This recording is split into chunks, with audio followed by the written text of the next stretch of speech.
আজ হোক, জোরে বলেন, 20 বছর পর হোক, 100 বছর পর হোক।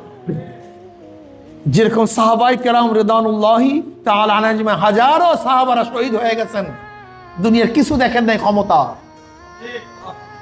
ঠিক ইসলামী আন্দোলন বাংলাদেশের এরকম হাজারো কর্মী তার খতম হয়ে যাবে, নিশ্চিহ্ন হয়ে যাবে, কিন্তু এই রক্তের উপরে, এই চেষ্টার উপরে, সাধনার উপরে আজকে হোক কালকে হোক ইসলাম হুকুমত হবেই হবে ইনশাআল্লাহ। তাহলে কিভাবে ওয়ালা তাহিনু ওয়ালা তাহজানু ওয়া আনতুমুল আলাউনা ইন কুনতুম মুমিনিন। আমরাই বিজয় হবে ইনশাআল্লাহ, কোনো সন্দেহ নেই। আমরাই বিজয় হবে যদি তোমরা মুমিন হও। সবুর সবুর সবুর ইখতিয়ার করেন। ইন্নাল্লাযীনা ক্বালু রাব্বুনাল্লাহ সুম্মা ইসতাকামু।